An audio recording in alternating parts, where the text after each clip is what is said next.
when Madeline was going through treatment, it was around Halloween time. I took the older girls with me. We went to Iowa City to visit her, and we were singing Frozen and dancing, and she was just in the best mood considering everything she was going through.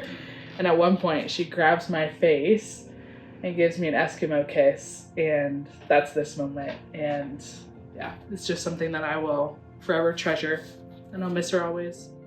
Some of the best times I got to spend with Madeline were the 4 or 5 weekends where she had chemotherapy treatment, and it was just so great to be one-on-one with her, and David was there as well, and just being able to spend time in the joy that she was. I just remember her climbing up on my lap and putting her arms around me and just holding so tight. It was almost like she was saying goodbye and I love you, but it was an amazing time, and I know I'll remember that for the rest of my life.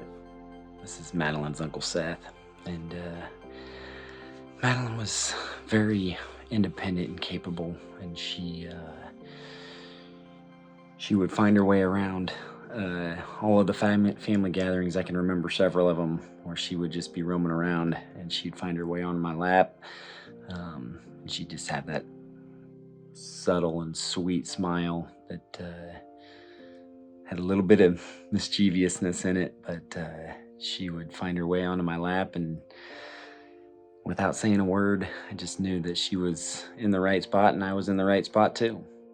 And when we think about Madeline and stuff, obviously we live pretty far away, so our favorite time was when David was obviously being a good father and staying with all the kids, but Lindsay and Madeline got to come to our wedding. And she was dancing and having a great time, and it was just like a little piece of Iowa and the whole family out in California. And that's, I think, my and our favorite memory. We try to do Christmas big at our house.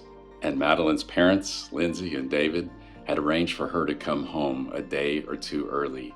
And when she came home, it was such a surprise for all of us. She maybe wasn't feeling very well, but she was an example to all of us on how to be fully joyful and present and engaged in each situation.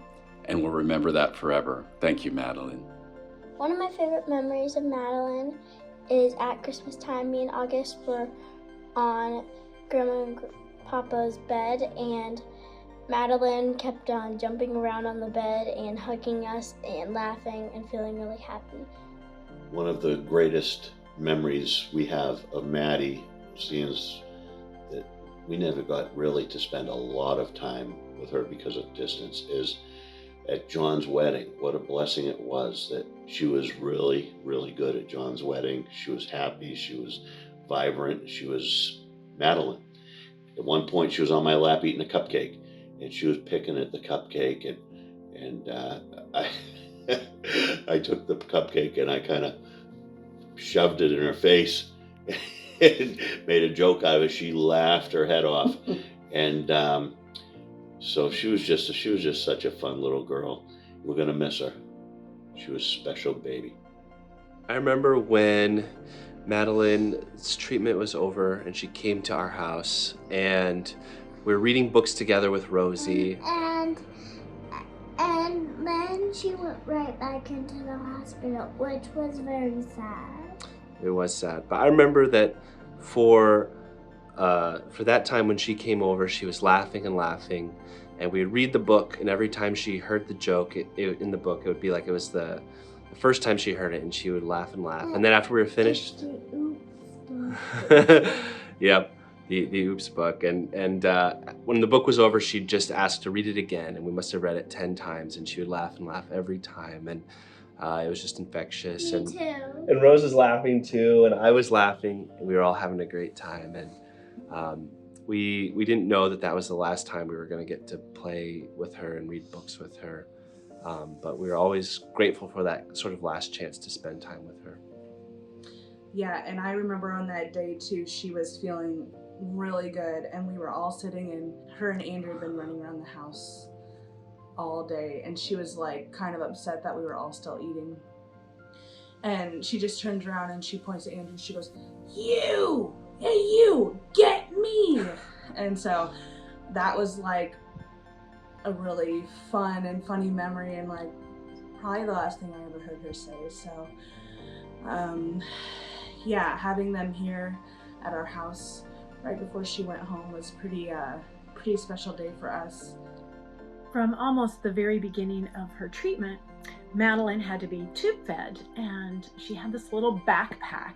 When she would decide that she was done playing whatever you were doing, she would stand up and she would walk to the length of the tube and then look back at you and say, "Come on," which meant pick up my bag and go where I want you to. And so we were sitting around talking the other night, Melissa, Lindsay, and I, and just talking about heaven and being there. And Melissa says, "Can't you see her on the other side when we arrive?" And her saying, "Come on." And I just love that picture, that she would be there welcoming us and just inviting us to come on and enjoy all the riches that she has enjoyed between the time that she went there Friday until the time we get there.